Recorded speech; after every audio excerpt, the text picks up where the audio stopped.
ಜೀನಾಗೆ ಸಂಪಾದಕತ್ವದಲ್ಲಿ ಜಿಎನ್ಎಸ್ news ಸಾಗರ ಸುತ್ತದ ಆಚೆ ಈಚೆ ಶುಕ್ರವಾರದ ನ್ಯೂಸ್ ಅಪ್ಡೇಟ್ಗೆ ತಮಗೆ ಸ್ವಾಗತ. ಮುಖ್ಯಾಂಶಗಳು. ಸಾಗರದಲ್ಲಿ ಸಂಭ್ರಮದ 79ನೇ ಸ್ವಾತಂತ್ರ್ಯ ದಿನಾಚರಣೆ. ನೆಹರು ಮೈದಾನದಲ್ಲಿ ಆಕರ್ಷಕ ಪಥಸಂಚಲನ ಸಂಪನ್ನ. ಸರ್ಕಾರದ ಪರವಾಗಿ ಉಪವಿಭಾಗಾಧಿಕಾರಿಗಳ ಸಂದೇಶ. ನೆಹರು ಮೈದಾನ ಅಭಿವೃದ್ಧಿ ಯೋಜನೆ ತಿಳಿಸಿದ ಶಾಸಕರು. ಶಿವಮೊಗ್ಗ ಜಿಲ್ಲೆಯಲ್ಲಿ ಸಾಗರ ತಾಲೂಕಿಗೆ ವಿಶೇಷ ಸ್ಥಾನವಿದೆ ಎಂದ ಮೈತ್ರಿ ಪಾಟೀಲ್. ಶಾಶ್ವತ ಧ್ವಜಸ್ತಂಭದಲ್ಲಿ ಬೃಹತ್ ಧ್ವಜಾರೋಹಣ. ಸ್ವತಂತ್ರ ಸಿಗಲು ಶ್ರಮಿಸಿದವರನ್ನು ಸದಾ ನೆನಪಿಸಿಕೊಳ್ಳಲು ಕರೆ ನೀಡಿದ ಬೇಳೂರು. ಅಂತಾರಾಷ್ಟ್ರೀಯ ಕರಾಟೆ ಪದಕ ವಿಜೇತರು ಮತ್ತು ಗ್ಲೋಬಲ್ ಅವಾರ್ಡ್ ವಿಜೇತರಿಗೆ ಶಾಸಕರಿಂದ ಸನ್ಮಾನ. ಕರಾಟೆ ಆತ್ಮರಕ್ಷಣಾ ಕಲೆ ಎಂದ ಶಾಸಕರು. ಕರಾಟೆ ಸಂಸ್ಥೆ ಪ್ರಾರಂಭವಾಗಿ 25 ವರ್ಷವಾಯಿತು ಎಂದ ಶ್ಯಾನ್ ಪಂಚಪ್ಪ. ಗಣಪತಿ ಬ್ಯಾಂಕ್ ಲಿಫ್ಟ್ ಮತ್ತು ನೂತನ ಧ್ವಜಸ್ತಂಭ ಲೋಕಾರ್ಪಣೆ ಮಾಡಿದ ಅಧ್ಯಕ್ಷ ಶ್ರೀನಿವಾಸ್ ಮೇಸ್ತ್ರಿ. ಗಣಪತಿ ಬ್ಯಾಂಕ್ ಆರ್ಥಿಕ ವಹಿವಾಟು ಮತ್ತು ಮುಂದಿನ ಯೋಜನೆ ತಿಳಿಸಿದ ಶ್ರೀನಿವಾಸ್. ಈಗ ಸುದ್ದಿಯ ವಿವರ. ದೇಶವು ಸರ್ವಾಂಗೀಣ ಅಭಿವೃದ್ಧಿಗೆ ಎಲ್ಲರ ಸಹಭಾಗಿತ್ವ ಅಗತ್ಯ. ಕೃಷಿ, ಆರೋಗ್ಯ, ಶಿಕ್ಷಣ, ಮಾಹಿತಿ ತಂತ್ರಜ್ಞಾನ, ಅಂತರಿಕ್ಷ, ಆರ್ಥಿಕವಾಗಿಯೂ ಭಾರತ ಸದೃಢವಾಗಿದೆ ಎಂದು ಉಪವಿಭಾಗಾಧಿಕಾರಿ ವೀರೇಶ್ ಕುಮಾರ್ ತಿಳಿಸಿದರು. ಸಾಗರದ ನೆಹರು ಮೈದಾನದಲ್ಲಿ ಶುಕ್ರವಾರ ರಾಷ್ಟ್ರೀಯ ಹಬ್ಬಗಳ ಆಚರಣಾ ಸಮಿತಿ ವತಿಯಿಂದ ಏರ್ಪಡಿಸಿದ್ದ 79ನೇ ಸ್ವಾತಂತ್ರ್ಯ ದಿನಾಚರಣೆಯ ಧ್ವಜಾರೋಹಣ ನೆರವೇರಿಸಿ ಅವರು ಮಾತನಾಡುತ್ತಿದ್ದರು. ಧ್ವಜಾರೋಹಣ ಕಾರ್ಯಕ್ರಮದ ಅಧ್ಯಕ್ಷತೆ ವಹಿಸಿ ಶಾಸಕ ಗೋಪಾಲಕೃಷ್ಣ ಬೇಳೂರು, ನಗರಸಭಾ ಅಧ್ಯಕ್ಷೆ ಮೈತ್ರಿ ಬಿ ಪಾಟೀಲ್ ಮಾತನಾಡಿದರು. ಉಪಾಧ್ಯಕ್ಷೆ ಸವಿತಾ ವಾಸು, ಎಎಸ್ಪಿ ಡಾಕ್ಟರ್ ಬೆನಕ ಪ್ರಸಾದ್, ತಾಲೂಕು ಪಂಚಾಯಿತಿ ಕಾರ್ಯನಿರ್ವಹಣಾಧಿಕಾರಿ ಗುರುಕೃಷ್ಣ ಶೆಣೈ, ಕ್ಷೇತ್ರ ಶಿಕ್ಷಣಾಧಿಕಾರಿ ಪರಶುರಾಮಪ್ಪ, ಪೌರಾಯುಕ್ತ ಎಚ್.ಕೆ. ನಾಗಪ್ಪ ಇನ್ನಿತರರು ಹಾಜರಿದ್ದರು. ಇದೇ ಸಂದರ್ಭದಲ್ಲಿ ಬಾಲ್ಯ ವಿವಾಹ ಹಾಗೂ ಫೋಸ್ಕೋ ಕುರಿತು ನಡೆಸಿದ ಪ್ರಬಂಧ ಸ್ಪರ್ಧೆಯಲ್ಲಿ ವಿಜೇತರಾದವರಿಗೆ ಬಹುಮಾನ ವಿತರಣೆ ಮಾಡಲಾಯಿತು.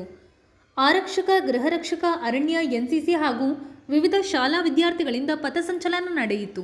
ಅತ್ಯಂತ ಶಿಸ್ತುಬದ್ಧವಾಗಿರ್ತಕ್ಕಂಥ ಪಥಸಂಚಲನ, ಅದನ್ನು ಹಿಂಬಾಲಿಸಿ ಬರೆದಿರೋ ಪ್ಲಾಟಾನ್ ಎನ್ಸಿಸಿ ಸಾಗರ ಆಕರ್ಷಣೀಯವಾಗಿರ್ತಕ್ಕಂಥ ಪಥಸಂಚಲನ ಎನ್ಸಿಸಿ ತಂಡದವರಿಂದ.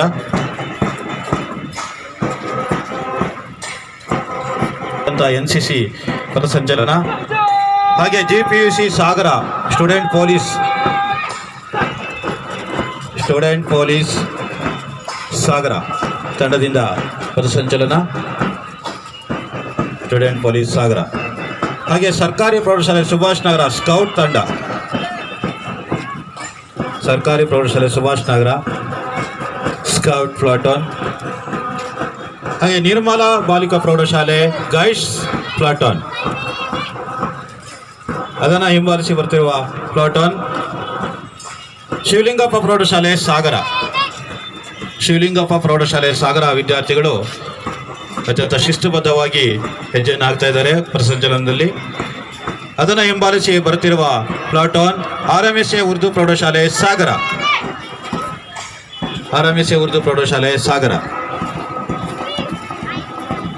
ಅದನ್ನು ಹಿಂಬಾಲಿಸಿ ಬರ್ತಿರುವ ಪ್ಲಾಟಾನ್ ಸೇವಾ ಸಾಗರ ಶಾಲೆ ಸಾಗರ. ಅದನ್ನು ಹಿಂಬಾಲಿಸಿ ಬರ್ತಿರುವ ಪ್ಲಾಟಾನ್ MGN 5 ಪ್ರೌಢಶಾಲೆ ಸಾಗರ ವಿರುದ್ಧ ಪಥಸಂಚಲನ. ಅದನ್ನು ಹಿಂಬಾಲಿಸಿ ಬರುತ್ತಿರುವ ಪ್ಲಾಟಾನ್ ಹೆಲ್ತ್ ಸರ್ವಿಸ್ ಅಂತ ಇದೆ. ಅಲ್ಲಿ ತುಂಬ ವರ್ಲ್ಡ್ ಓವರ್ ಅದನ್ನು ಎಮ್ಯುಲೇಟ್ ಮಾಡ್ತಾರೆ. ಅಷ್ಟು ಒಳ್ಳೆಯ ಸೇವೆ ನ್ಯಾಷನಲ್ ಹೆಲ್ತ್ ಸರ್ವಿಸ್ ನಮ್ಮ ಇಂಡಿಯಾದಲ್ಲೂ ತೊಗೊಂಬನ್ನಿ ಅಂತ ಹೇಳ್ತಿರ್ತಾರೆ.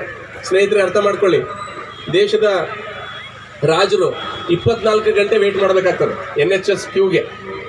ನಿಮಗೆ ಬರೀ ನಾನು ಇಂಗ್ಲೆಂಡ್ ಮಾತ್ರ ಅಲ್ಲ, ಈವನ್ ಅಮೆರಿಕಾದಲ್ಲೂ ಕೂಡ ಇದೆ ವ್ಯತೆ ಇದೆ. ಬಟ್ ಇವತ್ತು thanks to our health care system and ನಮ್ಮಲ್ಲಿರ್ತಕ್ಕಂಥ ಆಶಾ ಕಾರ್ಯಕರ್ತರನ್ನ ಹಿಡ್ಕೊಂಡು, ನಮ್ಮಲ್ಲಿರ್ತಕ್ಕಂಥ ವೈದ್ಯ ಅಧಿಕಾರಿಗಳನ್ನ ಹಿಡ್ಕೊಂಡು ಎಲ್ಲ ವೈದ್ಯಕೀಯ ಸೇವೆ ನೀಡ್ತಕ್ಕಂಥ ಎಲ್ಲ ಸಿಬ್ಬಂದಿಗಳು ಮತ್ತು ಅಧಿಕಾರಿಗಳಿಗೆ ನಾವು ಅವರ ಸೇವೆನ ಶ್ಲಾಘನೆ ಮಾಡಲೇಬೇಕು. ಯಾಕೆಂದರೆ ನಮ್ಮಲ್ಲಿ ವಿಶ್ವಸಂಸ್ಥೆ ಏನು ಹೇಳಿರ್ತದೆ ಅದಕ್ಕಿಂತ ಕಡಿಮೆ ಡಾಕ್ಟರ್ಸ್ ಆಗಲಿ, ಕಡಿಮೆ ಮೆಡಿಕಲ್ ಸ್ಟಾಫ್ ಆಗಲಿ ಇದ್ದಾಗಲೂ ಕೂಡ ನಮ್ಮ ದೇಶದಲ್ಲಿ ಆ ಥರ ಪ್ರಕರಣಗಳು ತುಂಬ ಕಡಿಮೆ. ಅಟ್ಲೀಸ್ಟ್ ಇನ್ ಮೆಟ್ರೋಪಾಲಿಟನ್ ಸಿಟೀಸ್ ಮತ್ತು ಅರ್ಬನ್ ಏರಿಯಾದಲ್ಲಿ ನೋಡಿದ್ರೆ ತುಂಬ ಆ ಥರ ಕಡಿಮೆ ಪ್ರಕರಣಗಳು ಕಂಡು ಬಂದಿರ್ತವೆ. ಇನ್ನು ಮುಂದುವರೆದು ನಮ್ಮ ದೇಶದಿಂದ ನಾವು ಬರೀ ಟೆಕ್ನಾಲಜಿ ಅಂತ ಅಷ್ಟೇ ಅಲ್ಲ, ನಿಮ್ಗೆಲ್ರಿಗೂ ಗೊತ್ತಿರೋ ಹಾಗೆ ನಾಗರಿಕತೆಗೆ ನಮ್ಮ ದೇಶ ಹೆಸರುವಾಸಿಯಾಗಿದ್ದು ಪ್ರಪಂಚದಲ್ಲಿ. ಅದರಲ್ಲೂ ಕೂಡ ಈಗ ನಾವು ಯೋಗನ ಪ್ರಪಂಚಕ್ಕೆ ನೀಡಿರ್ತಕ್ಕಂಥ ದೇಶ ಭಾರತ ಸುಮಾರು ಜೂನ್ 21ಕ್ಕೆ ಇಡೀ ವಿಶ್ವದ 195 ರಾಷ್ಟ್ರಗಳಲ್ಲಿ 125ಕ್ಕಿಂತಲೂ ಹೆಚ್ಚು ರಾಷ್ಟ್ರಗಳು ಏಕಪಕ್ಷೀಯವಾಗಿ ಇದಕ್ಕೆ ನಮಗೆ ಮತನ್ನು ನೀಡುವುದರ ಮೂಲಕ ಜೂನ್ 21 ಅಂತಾರಾಷ್ಟ್ರೀಯ ಯೋಗ ದಿನಾಚರಣೆ ಅಂತ ಹೇಳಿ ಆಚರಣೆ ಮಾಡ್ತಾ ಇದ್ದೀವಿ. ಇದು ನಮ್ಮ ದೇಶದ ಕೊಡುಗೆ ಪ್ರಪಂಚಕ್ಕೆ. ಅದಲ್ಲದೆ ಬುದ್ಧಿಸಮ್, ಭಗವಾನ್ ಬುದ್ಧ ಅವರು ನಮ್ಮ ಭಾರತದಲ್ಲೇ ಹುಟ್ಟಿ ಈ ಬುದ್ಧಿಸಮ್ ಅಂತಕ್ಕಂಥ ಒಂದು ಧರ್ಮವನ್ನು ಹುಟ್ಟಾಕಿ ಇವತ್ತಿಗೆ ಪ್ರಪಂಚದಲ್ಲಿ 3ನೇ ಅತಿ ದೊಡ್ಡ ಧರ್ಮವಾಗಿ ತಲೆ ಎತ್ತಿದೆ. ಆ ಬುದ್ಧಿಸಮು ಕೂಡ ನಮ್ಮ ದೇಶದ ಕೊಡುಗೆ ಅಂತ ಹೇಳಲಿಕ್ಕೆ ಬಯಸ್ತೇನೆ. ಅದಾದ ನಂತರ ನಮ್ಮ ಹತ್ರ ಈಗ ನಾವು ನೋಡೋದಾದರೆ ನಮ್ಮ ಕರ್ನಾಟಕದಲ್ಲಿ ಸುಮಾರು ದೇಶದ ತಲಾದಾಯಕ್ಕಿಂತಲೂ 1947ರಲ್ಲಿ ತಲಾದಾಯ ಎಷ್ಟಿತ್ತು? ಕೇವಲ 250 ರೂಪಾಯಿ ಇತ್ತು. ಅದಾದಮೇಲೆ ಇವಾಗ ನಾವು ನೋಡೋದಾದರೆ ಸುಮಾರು ನ್ಯಾಷನಲ್ ಎವರೇಜ್ ಬಂದುಬಿಟ್ಟು 2 ಲಕ್ಷ ಇದೆ. ಆದರೆ ನಮ್ಮ ಕರ್ನಾಟಕ ಪ್ರೋಗ್ರೆಸಿವ್ ಸ್ಟೇಟ್ ಆಗಿರೋದ್ರಿಂದ ತಲಾದಾಯದ ಬೇರೆ ರಾಜ್ಯಗಳಿಗೆ ಹೋಲಿಸಿದಾಗ ಇನ್ನೂ ಮುಂಚೂಣಿಯಲ್ಲಿದೆ. ಸುಮಾರು 3 ಲಕ್ಷಕ್ಕಿಂತಲೂ ಹೆಚ್ಚಿಗೆ ನಮ್ಮ ತಲಾದಾಯ ಇದೆ. ಅದರಲ್ಲೂ ಕೆಲವೊಂದು ಜಿಲ್ಲೆಗಳಲ್ಲಿ ನಾವು ಬೆಂಗಳೂರು ಅರ್ಬನ್ ಅಂತೆಲ್ಲ ನೋಡ್ತಾ ಹೋದರೆ 7 ಲಕ್ಷಕ್ಕಿಂತಲೂ ಹೆಚ್ಚಿಗೆ ತಲಾದಾಯ ಇರತಕ್ಕಂಥದ್ದು ಒಂದು ಹೆಮ್ಮೆ ಪಡ್ತಕ್ಕಂಥ ವಿಚಾರ. ಅದು ನಮ್ಮ ಪರೋಕ್ಷವಾಗಿ ನಮ್ಮ ಜೀವನದ ಗುಣಮಟ್ಟವನ್ನು ಸೂಚಿಸ್ತದೆ. ಅದಾದ ನಂತರ ಮುಂದುವರೆದು ನಮ್ಮ ಒಂದು ಶಿವಮೊಗ್ಗ ಜಿಲ್ಲೆ ನಮ್ಮ ಇಡೀ ಕರ್ನಾಟಕದಲ್ಲೇ ಅತ್ಯಂತ ಮುಂದುವರೆದ ಜಿಲ್ಲೆಗಳಲ್ಲಿ ಕೆಲವೊಂದು. ಆದರೆ ಕೆಲವೊಂದು ವಿಚಾರಕ್ಕೆ ನಾವು ಕೂಡ ಕೆಟ್ಟ ಹೆಸರನ್ನು ಪಡೆದುಕೊಂಡಿದ್ದು ಉಂಟು. ಈ ಬಾಲ್ಯ ವಿವಾಹ ಮತ್ತು ಇನ್ನೊಂದು ವಿಚಾರದಲ್ಲಿ. ಅದಕ್ಕೋಸ್ಕರ ಇವತ್ತು ನಾವೆಲ್ಲರೂ ಬಾಲ್ಯ ವಿವಾಹದ ನಿಷೇಧ ಕಾಯ್ದೆಯನ್ನು ಮತ್ತು ಇದನ್ನು ಬೋಧನೆ ಮಾಡಬೇಕಾಯಿತು. ಆ ನಿಟ್ಟಿನಲ್ಲಿ ಎಲ್ಲ ನಮ್ಮ ನಾಗರಿಕರು ಮತ್ತು ಎಲ್ಲ ಪೋಷಕರು ಕೂಡ ಕ್ರಮವಹಿಸಿ ಬಾಲ್ಯ ವಿವಾಹ ಇರದೇ ಇರತಕ್ಕಂಥ ಒಂದು ಜಿಲ್ಲೆ ಅಂತ ಹೇಳಿ ಆ ಒಂದು ಹೆಗ್ಗಳಿಕೆಗೆ ಪಾತ್ರರಾಗಬೇಕು. ಆ ನಿಟ್ಟಿನಲ್ಲಿ ನಿಮ್ಮೆಲ್ಲರೂ ಕರ್ತವ್ಯಗಳು ಇರ್ತವೆ ಅಂತ ಹೇಳ್ತಾ, ಈ ದೇಶ 22 ಅಫಿಷಿಯಲ್ ಲ್ಯಾಂಗ್ವೇಜಸ್ ಇದೆ,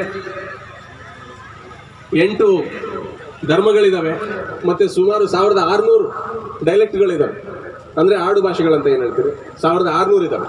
ಇದೆಲ್ಲದರ ಮಧ್ಯೆನೂ ನಾವು ಯುನಿಟಿ ಇನ್ ಡೈವರ್ಸಿಟಿ ಅಂದರೆ ನಮ್ಮ ಒಂದು DNA ನಲ್ಲೇ ಬೆಳೆದಿದೆ. ಸಿಂಧು ನಾಗರಿಕತೆಯಿಂದ ಹಿಡ್ಕೊಂಡು ಇಲ್ಲಿ ತನಕನೂ ನಾವು ಯೋಚನೆ ಮಾಡೋದಾದರೆ ಎಷ್ಟೆಲ್ಲ ವೈವಿಧ್ಯತೆ ಇದ್ದರೂ ಕೂಡ ಎಲ್ಲ ವೈವಿಧ್ಯತೆಯಲ್ಲಿ ನಾವು ಏಕತೆಯನ್ನು ಕಾಣ್ತಾ ಹಲವಾರು ಧರ್ಮ ಪಂಥ ಏನೆಲ್ಲ ಭಿನ್ನಾಭಿಪ್ರಾಯಗಳಿದ್ರೂ ಕೂಡ ನಮ್ಮ ದೇಶದಲ್ಲಿ ಒಗ್ಗಟ್ಟಾಗಿ ಬಂದು ಇವತ್ತಿಗೆ ದೇಶದ ಪ್ರಪಂಚದಲ್ಲಿ 4ನೇ ಅತಿ ದೊಡ್ಡ ಆರ್ಥಿಕತೆಯಾಗಿ ಬೆಳೆದು ನಿಂತಿದ್ದೀವಿ.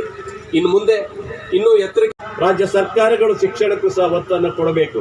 ಅದಕ್ಕೋಸ್ಕರ ಇವತ್ತು ಬಡ ಮಕ್ಕಳಿಗೋಸ್ಕರ ಇವತ್ತು ನಮ್ಮ ತಾಲೂಕಿನಲ್ಲಿರ್ಬೋದು, ಶಿವಮೊಗ್ಗ ಜಿಲ್ಲೆಯಲ್ಲಿರ್ಬೋದು, ರಾಜ್ಯದಲ್ಲಿರ್ಬೋದು ಇವತ್ತು ವಸತಿ ಶಾಲೆಗಳನ್ನು ಕೊಡುವ ಮೂಲಕ ಇಡೀ ರಾಜ್ಯದ ಎಲ್ಲ ವಿದ್ಯಾರ್ಥಿಗಳಿಗೆ ಇವತ್ತು ಅವರ ಏನು ಶಿಕ್ಷಣಕ್ಕೆ ಹೆಚ್ಚು ಒತ್ತನ್ನು ಕೊಟ್ಟಿದ್ದೀವಿ ನೋಡ್ಬೋದು. ಸಾಗರದಲ್ಲಿ 8 ವಸತಿ ಶಾಲೆಗಳನ್ನು ಕೊಟ್ಟಿದ್ದೀವಿ.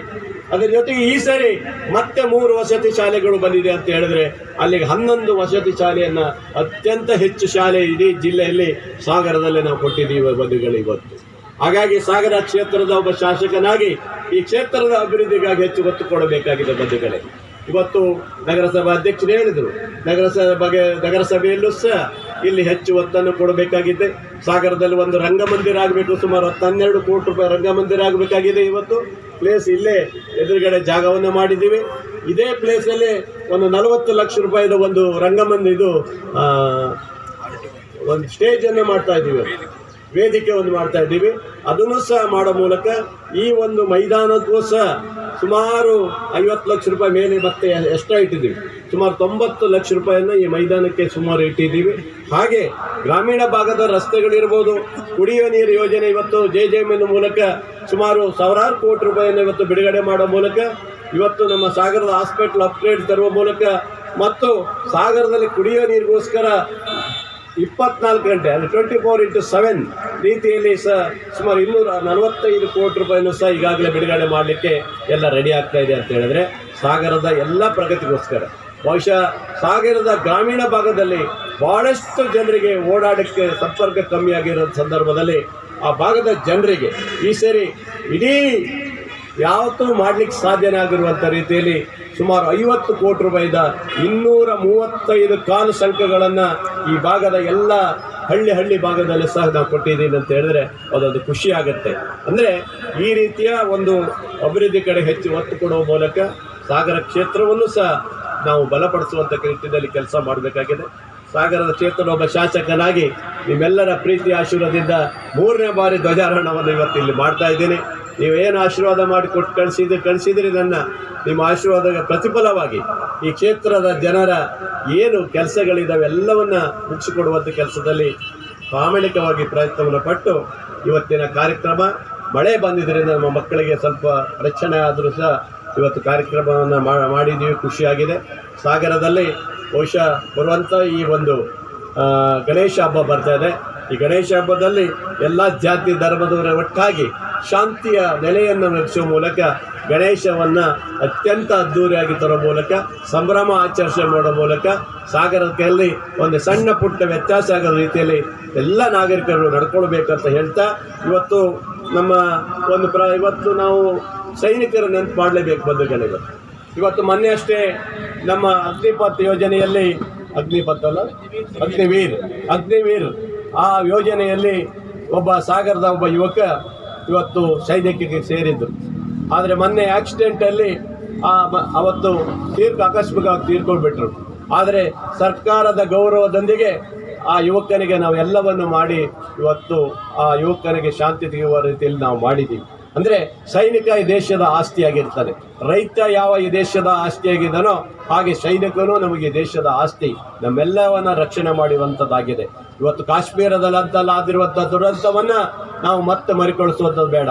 ಅಂಥ ದುರಂತದಲ್ಲೇ ಆಗಿರುವಂಥ ಸುಮಾರು 26 ಜನ ಸತ್ತಿರೋದು ಬಹಳ ನೋವಾಗಿದೆ ಇಡೀ ಭಾರತ ದೇಶಕ್ಕಾಗಿ. ಅದರ ಪ್ರತಿಫಲವಾಗಿ ಮೋದಿಜಿಯವರು ಸಹ ಅದನ್ನು ಆಪರೇಷನ್ ಸಿಂಧು ಇದೆ. ಸಾಫ್ಟ್ವೇರ್ ಯುಗದಲ್ಲಿ ಒಂದು ಹೆಜ್ಜೆಯಲ್ಲಿ ಮುಂದೆ ಸಾಗಿಸಿರ್ತಕ್ಕಂತಹ ನಮ್ಮ ಭಾರತ ದೇಶ ವಿಪ್ರೋದಂತಹ ದೈತ್ಯ ಕಂಪನಿಗಳು ಭಾರತದಲ್ಲಿಯೇ ಹುಟ್ಟಿರ್ತಕ್ಕಂಥದ್ದು ಹೆಮ್ಮೆ ಪಡುವಂತಹ ವಿಷಯವಾಗಿದೆ. ನರೇಗಾ ಯೋಜನೆಯಿಂದ ಇಡೀ ದೇಶಾದ್ಯಂತ ಗ್ರಾಮೀಣ ಭಾಗಗಳಲ್ಲಿ ಮೂಲ ಸೌಕರ್ಯಗಳನ್ನು ಸೃಷ್ಟಿಸುವ ಮೂಲಕ ಉದ್ಯೋಗ ಖಾತ್ರಿಯನ್ನು ನೀಡಿ ಸ್ವಚ್ಛ ಭಾರತದಂತಹ ಯೋಜನೆಯನ್ನು ಸ್ವಚ್ಛತೆ ಪ್ರಜ್ಞೆಯನ್ನು ಹೆಚ್ಚಿಸಿ ಮುಂದುವರಿದ ಶಿವಮೊಗ್ಗ ಜಿಲ್ಲೆಯ ಸಾಗರ ತಾಲೂಕು ವಿಶಿಷ್ಟ ರೀತಿಯಲ್ಲಿ ಅಭಿವೃದ್ಧಿಯನ್ನು ಸಾಧಿಸುತ್ತಿದೆ. ಹೆಚ್ಚಿನ ಜನಸಂಖ್ಯೆಯಲ್ಲಿ ರೈತಾಪಿ ವರ್ಗ ಕೂಡಿದ್ದು ತಾಲೂಕಿನಾದ್ಯಂತ ಮೂಲ ಸೌಲಭ್ಯಗಳು ದೊರೆತಿದೆ. ಹಾಗೆ ಮುಂದುವರಿದ ರೈತರಿಗೆ ಅನುಕೂಲವಾಗುವ ರೀತಿಯಲ್ಲಿ ಹಳ್ಳಿಗಳಲ್ಲಿ ಸುಸಜ್ಜಿತವಾದ ರಸ್ತೆಗಳು ಹಾಗೆ ಜನರಿಗೆ ಬೇಕಾದಂತಹ ಸೌಕರ್ಯಗಳನ್ನು ಒದಗಿಸುವಲ್ಲಿ ನಾವೊಂದು ಹೆಜ್ಜೆಯನ್ನು ಮುಂದಿಟ್ಟಿದ್ದೇವೆ.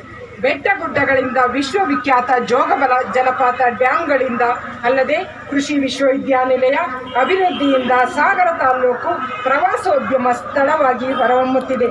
ಹೀಗೆ ಶಿವಮೊಗ್ಗ ನಗರಕ್ಕೆ ವಿಮಾನಯಾನ ಸೇವೆ, ಶಿವಮೊಗ್ಗದಿಂದ ಬೆಂಗಳೂರು ನಗರಕ್ಕೆ ಚತುಷ್ಪಥ ರಸ್ತೆ ಕಾರ್ಯಗಳ ಅಭಿವೃದ್ಧಿ ಸಂಕೇತವಾಗಿದೆ. 10 ಹಲವು ಹೊಸ ಯೋಜನೆಗಳಿಂದ ಮೂಲಕ ಅಭಿವೃದ್ಧಿಯನ್ನ ಸಾಗುತ್ತಿದೆ. ಶಿವಮೊಗ್ಗ ಜಿಲ್ಲೆ ವಿಶೇಷವಾಗಿ ಸಾಗರ ತಾಲೂಕು ವಿಶೇಷವಾಗಿ ಗಮನ ಸೆಳೆದಿದ್ದು ಇಲ್ಲಿ ಅನೇಕ ಹೋರಾಟಗಳಿಗೆ ನೆಲೆಯಾಗಿದೆ. ಅಲ್ಲದೆ ಸಾಹಿತ್ಯ, ಕಲೆ, ಸಾಂಸ್ಕೃತಿಕವಾಗಿ, ಐತಿಹಾಸಿಕವಾಗಿ ವಿಶೇಷ ಗಮನ ಸೆಳೆದಿದೆ. ಸರ್ಕಾರದ ಅನೇಕ ಯೋಜನೆಗಳು ಪರಿಣಾಮವಾಗಿ ಕೇಂದ್ರ ಮತ್ತು ರಾಜ್ಯ ಸರ್ಕಾರಗಳ ಅನುದಾನಗಳು ನಮಗೆ ಸಹಕಾರವನ್ನು ದೊರಕಿದೆ. ಸಾಗರದ ಅಭಿವೃದ್ಧಿಯಲ್ಲಿ ಮುಂಚೂಣಿಯಲ್ಲಿದೆ. ಅಂದರೆ ಇತ್ತೀಚೆಗೆ ಲೋಕಾರ್ಪಣೆಯಾದ ಸಿಗಂದೂರು ಸೇತುವೆ ವಿಶ್ವದ ಗಮನ ಸೆಳೆಯುವಂತಾಗಿದೆ. ಸ್ವತಂತ್ರ ಸಿಕ್ಕು 79 ವರ್ಷ ಕಳೆದರೂ ಇನ್ನೂ ಸಾಧಿಸಬೇಕಾಗುವುದು ಬಹಳಷ್ಟಿದೆ. ಶೈಕ್ಷಣಿಕವಾಗಿ, ಸಾಮಾಜಿಕವಾಗಿ ಸ್ತ್ರೀ ಸಮಾನತೆ, ಸಾಮಾಜಿಕ ನ್ಯಾಯ, ಆರ್ಥಿಕವಾಗಿ ಸದೃಢತೆ ಸಮಾಜ ಕಟ್ಟಬೇಕಾಗಿದೆ. ರಾಜಕೀಯವಾಗಿ, ಸಾಮಾಜಿಕವಾಗಿ ಹಾಗೂ ಸಂವಿಧಾನದ ಮೂಲ ತತ್ವಗಳನ್ನು ಸಂಪೂರ್ಣವಾಗಿ ಅನುಷ್ಠಾನಗೊಳಿಸಬೇಕಾಗಿದೆ. ನಾಗರಿಕರಲ್ಲಿ ಸಂವಿಧಾನದ ಆಶಯದಂತೆ ನಾಗರಿಕ ಕರ್ತವ್ಯ ಪ್ರಜ್ಞೆ ಮೂಡಬೇಕಾಗಿದೆ. ಈ ರೀತಿ ಸುಸ್ಥಿರ ಸಮಾಜ ಕಟ್ಟುವಲ್ಲಿ ಎಲ್ಲರೂ ಶ್ರಮಿಸುವಾಗ ನಮ್ಮ ಪೂರ್ವಜರು ತ್ಯಾಗ ಬಲಿದಾನಗಳ ಮೂಲಕ ನೀಡಿರುವ ಸ್ವತಂತ್ರ ಭಾರತಕ್ಕೆ ಸ್ವಾತಂತ್ರ್ಯ ಬಂದಿರುವುದರ ಹಿಂದೆ ಹಿರಿಯರ ತ್ಯಾಗ ಬಲಿದಾನವಿದೆ. ಬ್ರಿಟಿಷರ ವಿರುದ್ಧ ಹೋರಾಡಿ ದೇಶಕ್ಕೆ ಸ್ವಾತಂತ್ರ್ಯ ತಂದುಕೊಟ್ಟಿದ್ದವರನ್ನು ಸದಾ ಸ್ಮರಿಸಬೇಕು ಎಂದು ಶಾಸಕ ಹಾಗೂ ಅರಣ್ಯ ಕೈಗಾರಿಕಾ ಅಭಿವೃದ್ಧಿ ನಿಗಮದ ಅಧ್ಯಕ್ಷ ಗೋಪಾಲಕೃಷ್ಣ ಬೇಳೂರು ತಿಳಿಸಿದರು. ಸಾಗರದ ಗಣಪತಿ ಕೆರೆ ದಂಡೆಯಲ್ಲಿ ನಗರಸಭೆ ವತಿಯಿಂದ ಶಾಶ್ವತ ಧ್ವಜಸ್ತಂಭದಲ್ಲಿ ಬೃಹತ್ ಧ್ವಜಾರೋಹಣ ನೆರವೇರಿಸಿ ಅವರು ಮಾತನಾಡುತ್ತಿದ್ದರು. ನಗರಸಭಾಧ್ಯಕ್ಷೆ ಮೈತ್ರಿ ಪಾಟೀಲ್, ಉಪಾಧ್ಯಕ್ಷೆ ಸವಿತಾ ವಾಸು, ಉಪವಿಭಾಗಾಧಿಕಾರಿ ವೀರೇಶ್ ಕುಮಾರ್, ಎಎಸ್ಪಿ ಡಾಕ್ಟರ್ ಬೆನಕ ಪ್ರಸಾದ್, ಪೌರಾಯುಕ್ತ ಎಚ್.ಕೆ. ನಾಗಪ್ಪ ಇನ್ನಿತರರು ಹಾಜರಿದ್ದರು. ನನ್ನೆಲ್ಲ ನಾಗರಿಕ ಬಂಧುಗಳಿಗೆ ಶುಭಾಶಯಗಳನ್ನು ಕೋರ್ತಾ 79ನೇ ಸ್ವಾತಂತ್ರ್ಯ ದಿನಾಚರಣೆಯನ್ನು ಬಹಳ ಸಂಭ್ರಮದಲ್ಲಿ ಸಾಗರ ತಾಲೂಕು ಇಡೀ ರಾಜ್ಯ ದೇಶದಾದ್ಯಂತ ಆಚರಣೆಯನ್ನು ಮಾಡ್ತಿದ್ದೀವಿ. ಈ ಸಂಭ್ರಮಕ್ಕೆ ಕಾರಣ ಅಂದಿನ ದಿನದಲ್ಲಿ ನಮಗೆ ಹೋರಾಟ ಮಾಡಿಕೊಟ್ಟಂಥ ಎಲ್ಲ ಮಹನೀಯರ ನೆನಪು ಮಾಡಿಕೊಳ್ಬೇಕು. ಅವರೆಲ್ಲರ ಹೋರಾಟದ ಫಲ ಇವತ್ತು ನಮಗೆ ಸ್ವಾತಂತ್ರ್ಯ ಸಿಕ್ಕಿದೆ. ಆ ಮಹನೀಯರ ಕೊಡುಗೆ ಅಂದಿನ ಕಾಲದಲ್ಲಿ ಬ್ರಿಟಿಷರ ವಿರುದ್ಧ ಹೋರಾಟ ಮಾಡಿದ ಎಲ್ಲ ಆ ತ್ಯಾಗ ಮಾಡಿದಂಥ ನನ್ನ ನಾಯಕರಿಗೆ ಇವತ್ತು ನಮನವನ್ನು ಮಾಡೋ ಮೂಲಕ ಈ ದೇಶಕ್ಕೆ ಕೊಟ್ಟಂಥ ಸ್ವಾತಂತ್ರ್ಯ ಇವತ್ತು ನಮಗೇನಾದರೂ ಈ ಸಂಭ್ರಮದಲ್ಲಿ ಇದೆಯೋ ಅಂತ ಹೇಳಿದರೆ ಆ ನಾಯಕರಿಗೆ ಸಲ್ಲಬೇಕಾಗತ್ತೆ. ಇವತ್ತು ಭವ್ಯ ಭಾರತ ಪ್ರಜಾಪ್ರಭುತ್ವ ಇಷ್ಟು ದೊಡ್ಡ ದೇಶದಲ್ಲಿ ಎಲ್ಲ ಜಾತಿ ಧರ್ಮ ವರ್ಗದವರನ್ನು ತೆಗೆದುಕೊಂಡು ಹೋಗುವಂಥ ನಿಟ್ಟಿನಲ್ಲಿ ನಾವೆಲ್ಲರೂ ಭಾರತೀಯರಾಗಿ ಒಂದಾಗಿ ಹೋಗಬೇಕಾಗಿದೆ. ಸಮಾಜದಲ್ಲಿ ಯಾವುದೇ ಘಟನೆಗಳು ನಡೆದ ರೀತಿಯಲ್ಲಿ ಭಾರತ ಭವ್ಯ ಭಾರತವಾಗಿ ಮುಂದೆ ಹೋಗಬೇಕಾದ್ರೆ ಎಲ್ಲರ ಸಹಕಾರ ಭಾಳ ಮುಖ್ಯ ಆಗಿರುತ್ತೆ. ಬಂಧುಗಳೇ, ಇವತ್ತು ಮಾಡಿ ಏನು ಮಾಡಬೇಕಂತ ಹೇಳಿದೆ. ಈ ಸರಿ ಬೇಗ ಮಳೆಗಾಲ ಶುರುವಾಗಿದ್ದರಿಂದ ಮಾಡಲಿಕ್ಕಾಗಿಲ್ಲ. ಇಲ್ಲಿ ಎಲ್ಲ ಗ್ರ್ಯಾಂಟ್ಸ್ ಈಗಾಗಲೇ ಸ್ಯಾಂಕ್ಷನ್ ಆಗಿದೆ. ಅದ್ಭುತವಾದಂಥ ಇದಕ್ಕೆ ಏನೇನು ಮಾಡಬೇಕು ಅನ್ನೋದನ್ನ ಇಲ್ಲೆಲ್ಲ ಒಂದು ಪ್ಲಾನ್ ಮಾಡಿ ಇಟ್ಟಿದ್ದೀವಿ. ಹತ್ತತ್ರ ಎಷ್ಟು ಸ್ಯಾಂಕ್ಷನ್ ಆಗಿದ್ದಾಗಪ್ಪ, 1,10 ರೂಪಾಯಿ ದುಡ್ಡನ್ನು ಈ ಒಂದು ಇದಕ್ಕೆ ವ್ಯವಸ್ಥೆ ಮಾಡಬೇಕಂತ ತೀರ್ಮಾನ ಮಾಡಿದ್ದೀವಿ.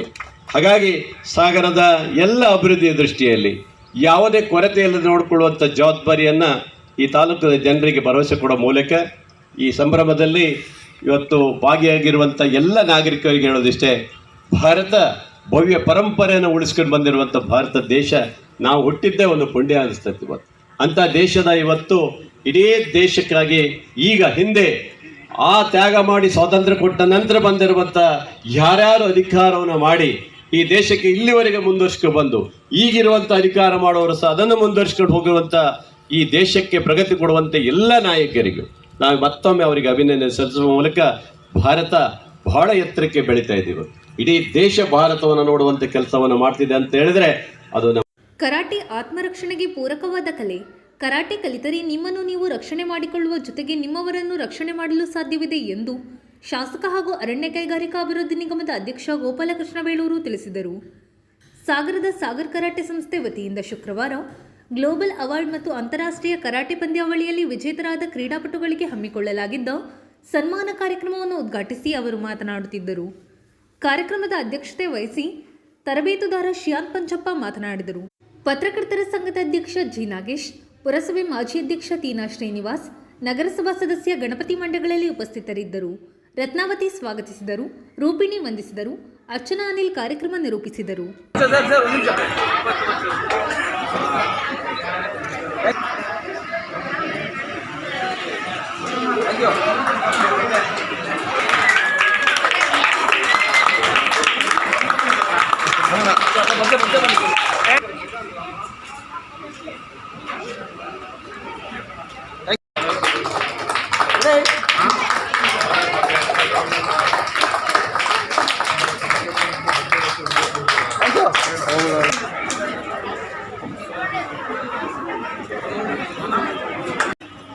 ಸುಮಾರು ವರ್ಷಗಳ ಹಿಂದಿಂದ ಈ ಸಂಸ್ಥೆಯನ್ನು ನಡೆಸಿಕೊಂಡು ಇಷ್ಟು ದೊಡ್ಡ ಮಟ್ಟಕ್ಕೆ ಬೆಳೆಸಿದ್ದಾರೆ ಪಂಜಪ್ಪನವರು. ಆ ಸಂಸ್ಥೆಯಲ್ಲಿ ಇವತ್ತು ಬಹಳಷ್ಟು ಮಕ್ಕಳು ಇವತ್ತು ಸುಮಾರು 20,000 ಮಕ್ಕಳು ಕರಾಟೆಯನ್ನು ತರಬೇತಿಗಾಗಿ ಹೋಗಿದ್ದಾರೆ. ಕರಾಟೆ ಬೇರೆ ಬೇರೆ ವಿಂಗ್ ನೋಡಕ್ಕೆ ಹೋದ್ರೆ ಇವತ್ತು ಸ್ಪೋರ್ಟ್ಸ್ ಅಲ್ಲಿ ಬಹಳ ಇಲ್ಲ. ಸ್ಪೋರ್ಟ್ಸಿಗೂ ಮತ್ತು ಕರಾಟೆಗೂ ವ್ಯತ್ಯಾಸ ಇದೆ. ಕರಾಟೆ ತನ್ನ ರಕ್ಷಣೆಯನ್ನು ಮಾಡಿಕೊಳ್ಳಿಕ್ಕೋಸ್ಕರ ಮತ್ತು ಮಾನಸಿಕ ಒತ್ತಡಗಳಿದ್ದಾಗ ವಿದ್ಯಾರ್ಥಿಗಳು ಓದುವುದಲ್ಲಿರ್ತಾರೆ. ಆ ಓದಿನ ಜೊತೆಗೆ ಕ್ರೀಡೆ ಮತ್ತು ಇತರ ಕರಾಟೆಗಳನ್ನ ಯಾರು ಅಭ್ಯಾಸವನ್ನು ಮಾಡ್ಕೊಳ್ತೀರಿ ಅದು ನಿಮ್ಮ ಜೀವನದ ಗುರಿ ಮುಟ್ಟಲಿಕ್ಕೆ ಅವಕಾಶ ಇದೆ. ಅಂದ್ರೆ ಒತ್ತಡಗಳು ಕಮ್ಮಿ ಆಗುತ್ತೆ. ಒತ್ತಡಗಳು ಕಮ್ಮಿ ಆದಾಗ ಓದಕ್ಕೆ ಖುಷಿ ಆಗುತ್ತೆ, ಮತ್ತೊಂದಿಷ್ಟು ಪಂಚ್ ಮಾಡ್ಲಿಕ್ಕೂ ಅವಕಾಶ ಇರ್ತದೆ. ಹೌದಲ್ಲಂದ್ರ ಆದ್ರೆ ಏನ್ ಮಾಡ್ತಾರೆ ತಾಯಿಯಂದರು, ಶಾಲೆ ಬಂದ ತಕ್ಷಣನೇ ಮಗ ಬರೋದೇ ಕಾಯ್ತಾ ಇರ್ತಾರೆ. ಒಂದಿಷ್ಟು ತಿಂಡಿ ಕೊಡೋದು, ಓದು ಓದು ಓದು ಅಂತೇಳಿ ಅವನಲ್ಲೇ ಕೂರಿಸ್ಬಿಡ್ತಾರೆ. ಆಗ ಮಾಡಬಾರ್ದು. ತಾಯಿಂದ ಬಹಳ ಜನ ಏನಿದೆ, ಮಕ್ಕಳಿಗೆ ಬೆಳಗ್ಗೆಯಿಂದ ಸಂಜೆವರೆಗೆ ಶಾಲೆ ಪಾಠ ಕೇಳಿ ಮನೆಯಲ್ಲೂ ಬಂದ ತಕ್ಷಣ ಪಾಠನೇ ನೀವು ಒತ್ತಡ ಮಾಡಿ ಹಾಕಿದ್ರೆ ಅವನ ಡಬಲ್ ಕನ್ನಡಕ ಹಾಕ್ಬೇಕಾಗತ್ತೆ. ಅವನು ಅಂದ್ರೆ ಒತ್ತಡ ಹೆವಿ ಹಾಕಬಾರ್ದು. ಮಕ್ಕಳ ಮಾನಸಿಕ ಒತ್ತಡವನ್ನು ಕಮ್ಮಿ ಮಾಡಬೇಕಾದ್ರೆ ಶಾಲೆಯಿಂದ ಬಂದ ತಕ್ಷಣ ಮಕ್ಕಳಿಗೆ 1 ಗಂಟೆ ಆಟ ಆಡಕ್ ಬಿಡಿದ್ದೀವಿ. 1 ಗಂಟೆ ಆ ಮಕ್ಕಳಿಗೆ ಆಟ ಆಡಕ್ ಬಿಟ್ಟು ಆಮೇಲೆ ನೀವು ಕರೆದು ತಿಂಡಿ ಕೊಟ್ಟು ಅವನಿಗೆ ಆರಾಮಾಗಿ ಓದಲಿಕ್ಕೆ ಬಿಡಿ, ಅವನು ಆರಾಮ ಓದ್ತಾನೆ. ಇಲ್ಲ ಅಂತ ಹೇಳಿದ್ರೆ ಆ ಒತ್ತಡ 2 ಕಡೆನೂ ಬರಬಾರ್ದು ಮಕ್ಕಳು. ಹಾಗಾಗಿ ಇವತ್ತು ಕರಾಟೆ ಬಹಳ ಖುಷಿ ಆಗುತ್ತೆ ಇವತ್ತು. ಇದ್ರ ಜೊತೆಗೆ ಈ 25ನೇ ವರ್ಷದ ಸಾಧನೆ ನಿಜ ಖುಷಿ ಆಯ್ತು ನನಗೆ, ಬಹಳ ಖುಷಿ ಆಯ್ತು. 25 ವರ್ಷಕ್ಕೆ ಒಂದು ಕರಾಟೆ ತರಬೇತಿಯನ್ನು ಇಷ್ಟು ದೊಡ್ಡ ಮಟ್ಟಕ್ಕೆ ತಗೊಂಡ್ಬಂದು ಅಂತಾರಾಷ್ಟ್ರೀಯ ಮಟ್ಟದಲ್ಲೂ ಸಹ ಸಾಧನೆ ಮಾಡಿದ್ದಾರೆ ಅಂದಾಗ ಒಂದು ದೊಡ್ಡ ಹೆಮ್ಮೆ ಆಗುತ್ತೆ. ನಿಜವಾಗ್ಲೂ ರಜಪ್ಪ ನಿಮಗೆ ಅಭಿನಂದನೆ ಸಲ್ಲಿಸ್ತೇನೆ. ಈ ಸಂಸ್ಥೆ ತುಂಬಾ ಚೆನ್ನಾಗಿ ಕಲಿಬೇಕು. ಯಾವ ವಿದ್ಯಾರ್ಥಿಗಳಿಗೆ ಇವತ್ತು ತಾವು ಇಷ್ಟೊಂದು ಕರಾಟೆಯನ್ನು ಹೇಳ್ಕೊಟ್ಟು ತರಬೇತಿ ಕೊಟ್ಟು ಆ ಮಕ್ಕಳ ಸಾಧನೆ ಮಾಡಲಿಕ್ಕೆ ಅವಕಾಶ ಮಾಡಿಕೊಡ್ತೀರಿ. ನಿಜವಾಗ್ಲೂ ಎಲ್ಲರಿಗೂ 79ನೇ ವರ್ಷದ ಸ್ವತಂತ್ರ ದಿನಾಚರಣೆಯನ್ನು ಶುಭ ಹಾರೈಸ್ತಿದ್ದೀನಿ. ಮತ್ತು 24 ವರ್ಷ ಈ ಕರಾಟೆ ಕ್ಲಾಸ್ ಸ್ಟಾರ್ಟ್ ಆಗಿ ಈ ನಮ್ಮ ಕರಾಟೆ ಕ್ಲಾಸ್ 24-25ನೇ ವರ್ಷ ಕಾರ್ಯನಿರ್ವಹಿಸಿದೆ. ಇದರಲ್ಲಿ ನಮ್ಮಲ್ಲಿ ಅನೇಕ ಮಕ್ಕಳು ರಾಷ್ಟ್ರ ಅಂತಾರಾಷ್ಟ್ರ ಮಟ್ಟದಲ್ಲಿ ಹೆಸರನ್ನು ಗಳಿಸಿ ಉನ್ನತ ಸ್ಥಾನದಲ್ಲಿದ್ದಾರೆ. ಶಿಸ್ತಿನ ಜೀವನವನ್ನು ನಡೆಸ್ಕೊಳ್ತಾ ಇದ್ದಾರೆ. ಇದಕ್ಕೆ ಹೇಳಲಿಕ್ಕೆ ನಾನು ಖುಷಿ ಪಡ್ತಾ ಇದ್ದೀನಿ. ಯಾಕಂದರೆ ನಾನು ಅದನ್ನೇ ಮಾಡ್ಕೊಂಡ್ಬಂದವನು. ಇವಾಗಾದರೂ ನಾನು ಅದೇ ಶಿಸ್ತಿನ ಜೀವನ ನಮ್ಮ ಪುಟಾಣಿ ಮಕ್ಕಳು ಮಾಡ್ಕೊಂಡದೇ ಆಸೆ. ಮತ್ತು 24 ವರ್ಷಗಳ ಹಿಂದೆ ನಾನು ಕರಾಟೆ ಕ್ಲಾಸ್ ಸ್ಟಾರ್ಟ್ ಮಾಡಿದಾಗ ನಮ್ಮ ಗಣಪತಿ ಸರ್ ಹೇಳಿದ್ರು ಹಾಗೆ ಪ್ರಾಬ್ಲಮ್ ಆಗಿತ್ತು. ಆದರೆ 1-2 ಮಕ್ಕಳನ್ನ ಕರ್ಕೊಂಡು ಇವಾಗ ನಾನು 20,000 ಮಕ್ಕಳಿಗಿಂತ ಹೆಚ್ಚಾಗಿ ನಾನು ಕರಾಟೆ ಹೇಳ್ಕೊಟ್ಟಿದ್ದೇನೆ. ಸಂಗ್ರಹ ತಾಲೂಕಲ್ಲಿ 21 ಶಾಲೆ ಗೌರ್ಮೆಂಟ್ ಶಾಲೆಗೆ ಹೆಣ್ಮಕ್ಳಿಗೆ ಕರಾಟೆ ಹೇಳ್ಕೊಡ್ತಾ ಇದ್ದೀನಿ. ಗೌರ್ಮೆಂಟಿಂದ ಅವರಿಗೆ ಸ್ಕೀಮ್ ಬಂದಿದೆ, ಆತ್ಮರಕ್ಷಣಾ ಕಲೆ ಅಂತ ಹೇಳ್ಬಿಟ್ಟು ಎಲ್ಲ ಗೌರ್ಮೆಂಟ್ ಶಾಲೆ ಮಕ್ಕಳಿಗೆ ಒಂದೊಂದು ಶಾಲೆ 50 ಮಕ್ಕಳು ಇಟ್ಕೊಂಡ್ರು 21 ಶಾಲೆಗೆ 1 ವರ್ಷಕ್ಕೆ ಎಷ್ಟಾಗುತ್ತೆ. 2011ರಿಂದ ನಾನು ಸ್ಟಾರ್ಟ್ ಮಾಡಿದ್ದೀನಿ ಗೌರ್ಮೆಂಟ್ ಶಾಲೆಯಲ್ಲಿ. ಇವಾಗಲೇ 20,000ಕ್ಕಿಂತ ಹೆಚ್ಚು ಮಕ್ಕಳು ಆಗಿ ಈಗ ಹೊರಹೊಮ್ಮಿದ್ದಾರೆ ಮಕ್ಕಳು. ಮತ್ತು ನಮ್ಮಲ್ಲಿ ಏನಂದರೆ 8th, 9th, 10th ತನಕ ಅಷ್ಟೊಂದು ಮಕ್ಕಳು ಸಿಗಲ್ಲ ನಮಗೆ. ಚಿಕ್ಕವರು ಇರುವಾಗ ನಾವೊಂದು ಸಿಸ್ಟಮ್ ಕಲಿಸ್ಬಿಡ್ತೀವಿ. ಅವ್ರು ಓದೋದ್ರಲ್ಲಿ ಜಾಸ್ತಿ ಆಸಕ್ತಿ. ಎರಡನೇದಾಗಿ ಕರಾಟೆ ಒಂದು ಈ ಹ್ಯಾಬಿಟ್ ಇಟ್ಕೊಂಡಾಗ ಅವ್ರು ಯಾವುದು ಅಡ್ಡ ಕೆಲಸಕ್ಕೆ ಹೋಗಲ್ಲ, ಶಿಸ್ತಿನ ಜೀವನ ಮಾಡ್ತಾರೆ. 10th ಬರೋದ್ರೊಳಗೆ ಒಳ್ಳೆ ಪರ್ಸೆಂಟೇಜ್ ಮಾಡ್ತಾರೆ. ಯಾಕಂದರೆ ಇದ್ರ ಏಕಾಗ್ರತೆ ಜಾಸ್ತಿ ಆಗುತ್ತೆ, ಆರೋಗ್ಯ ಚೆನ್ನಾಗಿರುತ್ತೆ. ಬೆಳಗ್ಗೆ ತಕ್ಷಣ ಕರಾಟೆ ಕ್ಲಾಸಿಗೆ ಹೋಗ್ಬೇಕು ಅಂತ ಅನ್ಸುತ್ತೆ. 1 ದಿನ 2 ದಿನ ಬಂದು ಇದು ಮಾಡ್ತಾರೆ. ಆದರೆ ಮತ್ತೆ ಬರ್ಲಿಕ್ಕೆ ಸ್ಟಾರ್ಟ್ ಮಾಡಿದ್ಮೇಲೆ ಮನೇಲಿ ತಂದೆ ತಾಯಿ ಬಿಡಲ್ಲ, ಎಲ್ಸೋಣ ಕರಾಟೆ ಕ್ಲಾಸಿಗೆ ಬಿಡಿ ಅಂತ ಹೇಳ್ತಾರೆ. ನಮ್ಮಲ್ಲಿ ರಾಷ್ಟ್ರ ಅಂತಾರಾಷ್ಟ್ರೀಯ ಮಟ್ಟದಲ್ಲಿ ಒಂದೇ ಅಲ್ಲದೆ global world record, novel world record ಮತ್ತು ಮೊನ್ನೆ ಇಂಟರ್ನ್ಯಾಷನಲ್ ಟೂರ್ನಮೆಂಟ್ ಶಿವಮೊಗ್ಗದಲ್ಲಿ ನಡೀತು. 9-10 ಮಲೇಷಿಯಾ, ಶ್ರೀಲಂಕಾ, ನೇಪಾಳ, ಅಮೆರಿಕದಲ್ಲಿ ನಮ್ಮ ಗ್ರ್ಯಾಂಡ್ ಮಾಸ್ಟರ್ ಬಂದಿದ್ರು. ಅದರಲ್ಲಿ ನಮ್ಮ ಮಕ್ಕಳು ಉತ್ತಮ ಸಾಧನೆಯನ್ನು ಮಾಡಿದ್ದಾರೆ. ಬೆಳ್ಳಿ ಪದಕ, ಬೆಳ್ಳಿನ ಪದಕ, ಗೋಲ್ಡ್ ಮೆಡಲ್ ಸಾಮಾನ್ಯವಾಗಿ ನಂಗೆ ಲೆಕ್ಕ ಸಿಗ್ತಾ ಇಲ್ಲ. ಎಲ್ಲ ಅವರವರೇ ಮನೆ ತೊಗೊಂಡು ಹೋಗಿದ್ರು, ಹಾಗಾಗಿ ಇದು ಸಿಗ್ತಾ ಇಲ್ಲ. ಗೋಲ್ಡ್ ಮೆಡಲ್ ಎಷ್ಟು ಜನ ಕೈ ಇದ್ದಿದೆ ಅಂದರೆ ಟಕ್ಕಂತ ಹೇಳ್ತಾರೆ. ಎಷ್ಟು ಜನ ಗೋಲ್ಡ್ ಮೆಡಲ್? 2 ಇವೆಂಟ್ ಇರುತ್ತೆ. ಕುಮ್ಮತ್ತಿಯನ್ನು ಫಸ್ಟು ಎಲ್ಲ ಕೈ ಇದ್ದೀವಿ. ಈ ನಮ್ಮ ಕರಾಟೆ ಕ್ಲಾಸನ್ನು ನಡೆಸಲಿಕ್ಕೆ ಸಾಗರದ ಮಹಿಳಾ ಸಭಾಭವನದವರು ನಮಗೆ ಜಾಗವನ್ನು ಮಾಡಿಕೊಟ್ಟಿದ್ದಾರೆ. ಅವರಿಗೂ ತುಂಬ ಧನ್ಯವಾದಗಳು. ಬಿಲ್ಡಿಂಗಲ್ಲಿ ಕರಾಟೆ ಕ್ಲಾಸ್ ಮಾಡಬೇಕಂತ ಆಸೆ ಇದೆ. ಮಾನ್ಯ ಶಾಸಕರು ಏನಾದರೂ ನಮಗೆ ಸಪೋರ್ಟ್ ಮಾಡ್ತಾರೆ, ಸ್ವಂತ ಬಿಲ್ಡಿಂಗಲ್ಲಿ ಕರಾಟೆ ಕ್ಲಾಸ್ ಸ್ಟಾರ್ಟ್ ಮಾಡ್ತೀವಿ. ಇದರಲ್ಲಿ ತುಂಬ ಮಕ್ಕಳು, ಬಡ ಮಕ್ಕಳು ಇದ್ದಾರೆ. ಅವರಿಗೆ ಸಾಗರ ಗಣಪತಿ ಬ್ಯಾಂಕ್ ರಾಜ್ಯ ಮಟ್ಟದಲ್ಲಿ ಉತ್ತಮ ಸಹಕಾರಿಯಾಗಿ ಹೊರಹೊಮ್ಮಿದ್ದು ಗ್ರಾಹಕರ ಸೇವೆಯ ಜೊತೆಗೆ ಷೇರುದಾರರ ಪ್ರೀತಿ ಬ್ಯಾಂಕ್ ಗಳಿಸಿಕೊಂಡಿದೆ ಎಂದು ಗಣಪತಿ ಬ್ಯಾಂಕ್ ಅಧ್ಯಕ್ಷ ಆರ್ ಶ್ರೀನಿವಾಸ್ ತಿಳಿಸಿದರು. ಸಾಗರದ ಗಣಪತಿ ಅರ್ಬನ್ ಕೋಆಪರೇಟಿವ್ ಬ್ಯಾಂಕ್ನಲ್ಲಿ ಶುಕ್ರವಾರ ಧ್ವಜಾರೋಹಣ ನೆರವೇರಿಸಿ ನೂತನ ಧ್ವಜಸ್ತಂಭ ಹಾಗೂ ಲಿಫ್ಟ್ ವ್ಯವಸ್ಥೆಗೆ ಚಾಲನೆ ನೀಡಿ ಅವರು ಮಾತನಾಡುತ್ತಿದ್ದರು. ಉಪಾಧ್ಯಕ್ಷ ವಿ ಶಂಕರ್, ನಿರ್ದೇಶಕರಾದ ಎಸ್ ಗಜಾನನ ಜೋಯ್ಸ್, ನಾರಾಯಣ ಅರಮನೆಕೇರಿ, ರಮೇಶ್ ಚಂದ್ರಗುತ್ತಿ, ವಿನಾಯಕ ರಂಗದೋಳ್, ಡಿಶ್ ಗುರು, ಸರಸ್ವತಿ ನಾಗರಾಜ್, ಮಧುಮಾಲತಿ, ಬಸಲಿಂಗಪ್ಪ, ವೈ ಮೋಹನ್, ಕೃಷ್ಣಮೂರ್ತಿ ಭಂಡಾರಿ, ದೇವೇಂದ್ರಪ್ಪ, ಪ್ರಮುಖರಾದ ಲಲಿತಾಂಬಿಕಾ, ಶೋಭಾ ಲಂಬೋದರ್, ಉದಯ್ ಕಾಮತ್, ಶ್ರೀರಾಮ್ ಇನ್ನಿತರರು ಹಾಜರಿದ್ದರು. 79ನೇ ಸ್ವತಂತ್ರ ದಿನಾಚರಣೆಯ ಆರ್ಥಿಕ ಸಮಸ್ತ ಜನತೆಗೆ ಶುಭಾಶಯಗಳು. ಗಣಪತಿ ಬ್ಯಾಂಕಿನ ಅಧ್ಯಕ್ಷರಾಗಿ ಇವತ್ತು ಶಾಶ್ವತ ಧ್ವಜಸ್ತಂಭವನ್ನು ಉದ್ಘಾಟನೆ ಮಾಡಿದ್ದೀನಿ. ಹಾಗೂ ಸಾರ್ವಜನಿಕರಿಗೆ ಗ್ರಾಹಕರಿಗೆ ಅನುಕೂಲ ಆಗುವಂತೆ ಲಿಫ್ಟನ್ನು ಕೂಡ ಕಟ್ಟಡವನ್ನು ಮಾಡಿ ಇವತ್ತು ಲಿಫ್ಟನ್ನು ಕೂಡ ಆಗಸ್ಟ್ 15ರಂದು ಇವತ್ತು ಉದ್ಘಾಟನೆಯನ್ನು ಮಾಡಿದ್ದೀವಿ. ಅದನ್ನು ಶಿವಮೊಗ್ಗ ಹಾಗೂ ಹೊಸನಗರ ಸಾಗರದ ಜನತೆ ಗ್ರಾಹಕರು ಹಾಗೂ ನಮ್ಮ ಷೇರ್ದಾರರು ಅದನ್ನು ಉಪಯೋಗ ಪಡ್ಕೋಬೇಕು. ಯಾಕಂದರೆ ತುಂಬ ಜನರಿಗೆ ಹೇಳ್ತಾಯಿದ್ರು ಈ 50 ವರ್ಷ ಆದಮೇಲೆ ಮೆಟ್ಲತ್ತಕ್ಕಾಗೋದಿಲ್ಲ. ನಮ್ಮ ಬ್ಯಾಂಕಿಗೆ ಬಂದಂಥ ಸಂದರ್ಭದಲ್ಲಿ ಅವರು ಲೋನ್ ಪೇಪರ್ಸ್ ಇರ್ಬೋದು, ಸಿಒರಿಗೆ ಭೇಟಿ ಆಗ್ಬೇಕಾದ್ರೆ ಪಾಪ ತುಂಬಾ ತೊಂದರೆ ಆಗ್ತಿತ್ತು ಜನರಿಗೆ. ಹಾಗಾಗಿ ನಾನು ಅಧ್ಯಕ್ಷ ಆದ ನಂತರದಲ್ಲಿ ಹಿಂದೆ ಕೂಡ ನಾರಾಯಣವರು ಅಧ್ಯಕ್ಷ ಆದಂಥ ಸಂದರ್ಭದಲ್ಲಿ ಲಿಫ್ಟನ್ನು ಮಾಡಬೇಕಂತ ಇತ್ತು. ಆದರೆ ಮಳೆ ವಾತಾವರಣ ಜಾಸ್ತಿ ಇದರಿಂದ ಆಗಿದ್ದಿಲ್ಲ. ನಾನು ಅಧ್ಯಕ್ಷ ಆದ ಕೂಡಲೇ ಫೆಬ್ರವರಿಯಲ್ಲಿ ಕೆಲಸವನ್ನು ಶುರು ಮಾಡಿ 5 ತಿಂಗಳಲ್ಲಿ ಕೆಲಸವನ್ನು ಮುಗಿಸಿ ಆದಷ್ಟು ಬೇಗ ಜನರಿಗೆ ಅನುಕೂಲ ಆಗಲಿ ಅಂತ ಇವತ್ತು ಲಿಫ್ಟನ್ನು ಅವಕಾಶವನ್ನು ಮಾಡಿಕೊಟ್ಟಿದ್ದೀವಿ. ಅದನ್ನು ಗ್ರಾಹಕರು, ಷೇರ್ದಾರರು, ಬ್ಯಾಂಕಿಗೆ ಬರುವಂಥ ಎಲ್ಲ ನಾಗರಿಕರು ಅದನ್ನು ಉಪಯೋಗ ಪಡ್ಕೋಬೇಕು. ಹಾಗೆ ನಾವು ಹೊಸನಗರದಲ್ಲಿ ಕೂಡ ಈಗಾಗಲೇ ನಿವೇಶನವನ್ನು ನೋಡ್ತಾ ಇದ್ದೀವಿ. ಸ್ವಂತ ಕಟ್ಟಡ ಮಾಡಬೇಕು ಅಂತೇಳಿ ಈಗಾಗಲೇ ಬಾಡಿಗೆಯಲ್ಲಿದ್ದೀವಿ. ಅಲ್ಲಿ ಕೂಡ ಒಂದು ಜಾಗ ಆಗಿ ಅಲ್ಲೂ ಕೂಡ ಸ್ವಂತ ಒಂದು ಕಟ್ಟಡವನ್ನು ಮಾಡ್ತೀವಿ. ಹಾಗೆ ಶಿವಮೊಗ್ಗದಲ್ಲಿ ಕೂಡ ಅಲ್ಲಿ ಕೂಡ ಮತ್ತೊಂದು ಬ್ರಾಂಚ್ ಮಾಡಬೇಕಾಗಿದೆ. ಯಾಕಂದರೆ ಸಿಟಿ ಸ್ಮಾಲ್ ಸಿಟಿ ಆಗಿರೋದ್ರಿಂದ ತುಂಬ ಅಲ್ಲಿ ನಾವು ಇರೋಂಥ ನಮ್ಮ ಬ್ಯಾಂಕ್ ಈಗ ಗೊತ್ತಾಗ್ತಿಲ್ಲ ಸಾರ್ವಜನಿಕರಿಗೆ ಜಾಸ್ತಿ. ಹಂಗಾಗಿ ನಮಗೆ ಪ್ರಚಾರ ಅಲ್ಲಿ ಕಮ್ಮಿ ಆಗ್ತಿದೆ ಅನಿಸ್ತಾ ಇದೆ. ಹಂಗಾಗಿ ಸಿಟಿ ಮಧ್ಯದಲ್ಲಿ ಎಲ್ಲರೂ ಇನ್ನೊಂದು ಬ್ರಾಂಚು ಇನ್ನೊಂದು 2-3 ತಿಂಗಳಲ್ಲೇ ಮತ್ತೊಂದು ಬ್ರಾಂಚನ್ನು ಕೂಡ ಮಾಡ್ತಾಯಿದ್ದೀವಿ. ಏನೇನು ಹೊಸ ಥರದ ನಮ್ಮಲ್ಲಿ ವ್ಯವಸ್ಥೆಯನ್ನು ಗ್ರಾಹಕರಿಗೆ, ನಾಗರಿಕರಿಗೆ ಕೊಡೋಕ್ಕೆ ಅವಕಾಶ ಆಗುತ್ತೆ ನಮ್ಮ ಷೇರ್ದಾರರಿಗೆ, ಅದನ್ನು ಖಂಡಿತವಾಗೂ ಮುಂದಿನ ದಿನಗಳಲ್ಲಿ ಮಾಡ್ತೀವಿ. ನಾವೆಲ್ಲ ಪಿಗ್ನಿ ಸಂಗ್ರಹಕರು ಹಾಗೂ ನಮ್ಮ ಆಡಳಿತ ಮಂಡಳಿಯ ನಿರ್ದೇಶಕರು ಎಲ್ಲರೂ ಸೇರಿ, ಹಾಗೂ ನಮ್ಮ CO ಇರ್ಬೋದು, ಲತಾಂಬಿಕೆ ಇರ್ಬೋದು, ಹಾಗೆ ಎಲ್ಲ ಅಧಿಕಾರಿಗಳು ಸೇರಿ ಒಟ್ಟಾಗಿ ಒಂದು ಸಾಗರದಲ್ಲಿ ಗಣಪತಿ ಬ್ಯಾಂಕನ್ನು ಒಂದು ಮಾದರಿಯಾಗಿ ಮಾಡಿ ರಾಜ್ಯದಲ್ಲಿ ಎಲ್ಲೇ ಹೋದರೂ ಕೂಡ ಗಣಪತಿ ಬ್ಯಾಂಕ್ ಒಳ್ಳೆ ಹೆಸರನ್ನು ಮಾಡಿದೆ ಶಿವಮೊಗ್ಗ ಜಿಲ್ಲೆಯಲ್ಲಿ. ಇದು ಶುಕ್ರವಾರದ ಸಮಗ್ರ ಸುದ್ದಿ. ನಿರಂತರ ಸುದ್ದಿಗಾಗಿ ನೋಡ್ತಾ ಇರಿ GNS ನ್ಯೂಸ್. ನಮಸ್ಕಾರ.